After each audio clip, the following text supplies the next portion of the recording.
ये तो नामुमकिन है। क्या हुआ? ये रीचर जो बंदा है, उसके फिंगरप्रिंट्स डेटाबेस में नहीं है, पर आगे चलकर मिल सकते हैं। पर इसका ना कोई फेसबुक, स्नैपचैट, इंस्टाग्राम, ना कोई ड्राइविंग लाइसेंस, बैंक लोन, ना इंश्योरेंस क्लेम, और ना ही कोई ऑनलाइन प्रोफाइल है। जैक रीचर के होने का एक ही सबूत है और वो खुद उस कमरे में बैठा है।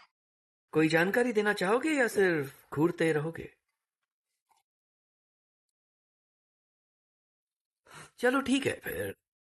मैं अपना बाकी का दिन बर्बाद नहीं करना चाहता। शायद कोर्ट का दिया वकील तुमसे कुछ बुलवा सके। मुझे वकील नहीं चाहिए। तुम बोलते भी हो। सिर्फ अपनी मर्जी से। और भला तुम्हें वकील क्यों नहीं चाहिए?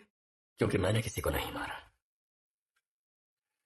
कम से कम हाल ही में तो नहीं, इस शहर में तो बिल्कुल नहीं। जैक रीचर, माँ बाप मर चुके हैं। एक भाई जो तुमसे 2 साल बड़ा है, रिटायर्ड फौजी पुलिस की 110 स्पेशल इन्वेस्टिगेशंस यूनिट की कमान संभाली। ड्यूटी के दौरान कुछ लोगों को मार भी दिया। अपना काम बखूबी करते हो। मैं सोच रहा हूं जिसके सामने बैठा हूं उसे किसी को मारने में कोई एतराज नहीं, और जिसके पास हत्या करने और उसे छुपाने का हुनर भी है और ट्रेनिंग भी। सही कह रहे हैं, पर इस हत्या में नहीं, 3 लोगों ने इस आदमी को मारा है। समझाओ मुझे।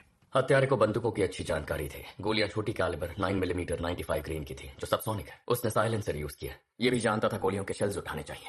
ये उसने पहली बार नहीं किया। वो एक प्रोफेशनल है जो अपने काम को अंजाम देना जानता है। ओके, बोलते रहो। हत्यारे का एक साथी पागल भी है, जो मारने के बाद लाशों को पीटता है, पूरी तरह हिला हुआ, जिसका प्रोफाइल आपके प्रोफेशनल शूटर से बिल्कुल अलग है। कुछ प्रॉब्लम है? नहीं। तुमने कहा 3 लोग थे। अब उस पागल को अचानक ये पता नहीं चलेगा कि लाश को ठिकाने लगाना चाहिए। ना ही वो प्रोफेशनल शूटर लाश को कार्डबोर्ड से ढकने की लापरवाही करेगा। उनका तीसरा साथी वहां से निकलने के लिए इतना बेताब है कि पास ही पड़े मलबे को उठाकर लाश पर डाल देता है। मरने वाला लंबा था तो मुमकिन है उसके पैर बाहर निकले होंगे, इसीलिए वो नजर आ गया। लंबे लोगों को हमेशा यही प्रॉब्लम होती है। थियरी बड़ी अच्छी है, पर फिर भी तुम्हारा हुलिया आज सुबह उस हाईवे से जाने वाले इंसान से मिलता है जहां पर से हमें वो लाश बरामद हुई थी। हाँ, क्योंकि वो मैं ही था। मैं टैंपा की बस से उतरकर पैदल चलकर शहर गया। लेकिन ग्रे हाउंड मार्ग्रेव में तो रुकती ही नहीं। मैंने कब कहा रुकती है? तुमने अभी कहा कि तुम मार्ग्रेव में उतरे। मैंने ड्राइवर से बस रोकने की रिक्वेस्ट की। क्यों? ब्लाइंड ब्लेक की वजह से। अच्छा, अब ये कौन है? Blues singer. कहते हैं सालों पहले उनकी मौत मार्ग्रेव में हुई। सोचा उनके बारे में कुछ जान पाऊंगा। मुझे म्यूजिक पसंद है। तो ना तुम्हारे पास घर है ना फोन। तुम टैंपा से बस पकड़ते हो $212, एक टूथब्रश और एक फ्रेंच वॉर मेडल के साथ। 500 मील सफर करके एक मरे हुए ब्लूज सिंगर के बारे में पढ़ने आते हो।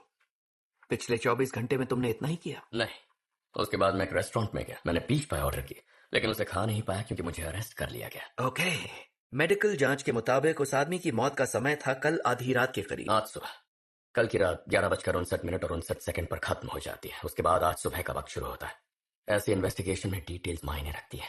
आज सुबह 12 बजे उसकी मौत हो चुकी थी। अगर मैं कंफर्म कर दूं कि उस वक्त तुम ग्रे हाउंड बस में थे तो जा सकते हो। तब तक के लिए तुम हमारी कस्टडी में रहोगे।